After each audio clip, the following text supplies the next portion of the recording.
आणि आम्हाला आरक्षण फक्त 27% आहे आणि आपली जात लिहा ओबीसी आहे, तर तुम्ही मला ओपन मधनं ऍडमिशन नाही देणार का? नाही देणार?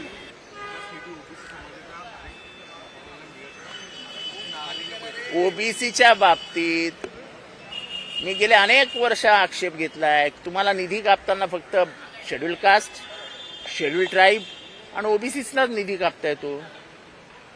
ओबीसी समाजाला तर किंमतच नाही. तुम्ही निर्णय घेता की ओबीसी समाजाला ओपन मधनं ऍडमिशन घेता येणार नाही. मला 100 पैकी 100 मार्क मिळाले आणि मी ओबीसी आहे, तर तुम्ही मला ओपन मधनं ऍडमिशन नाही देणार का? नाही देणार? मी फक्त मागासवर्गीय म्हणून तुम्ही मला वरच्या जातीत घेणार नाही का? मी जर 100 पैकी 100 मार्क मिळवले तर तुम्ही मला सांगणार नाही रे तू ओबीसी आहे, चल मागे हो, चल मागच्या राहिनीत उभा राहा, असं आहे का? हे ही कुठली नवीन प्रथा महाराष्ट्रात सुरू करताय तुम्ही?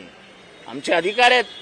आम्ही जर शैक्षणिक दृष्ट्या हुशार आहोत आणि जर आम्ही सर्वसामान्य परीक्षेमध्ये 100 पैकी 100 गुण मिळवतो आहोत, तर तुम्ही केवळ आम्ही ओबीसी आहोत म्हणून आम्हाला मागे ढकलणार का? म्हणजे आमच्या जागा कमी करणार का? आणि जर आमची लोकसंख्या 53%, 54%, 55% आणि आम्हाला आरक्षण फक्त 27% आहे, तर मग आमचे 27% जे लोकसंख्या आहे त्यांनी काय करायचं? आणि ज्यांची 3% आरक्षण आहे त्यांच्यासाठी 50% रिझर्वेशन आहे.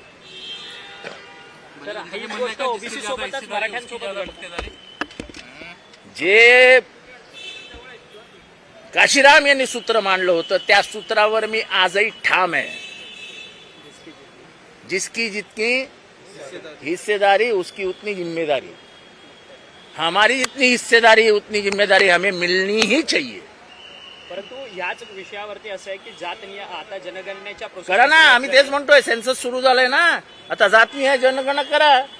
तुम्ही मोठ्यांदा घोषणा केली ना 2-3 वर्षापूर्वी ओबीसीची जनगणना करणार, करताना ते दिसत नाहीयेत.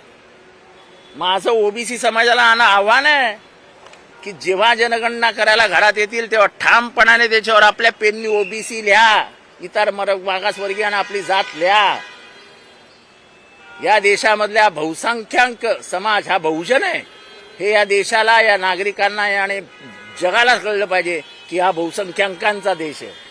सर, असंच याच बाबतीत मराठ्यांच्या बाबतीत घडत नाही का? कारण की मराठी देखील आता उपोषणाला बसणार आहेत. जरांगे पाटलांनी उपोषणाची पुन्हा आम्ही जरांगे पाटलांबरोबर आहोत.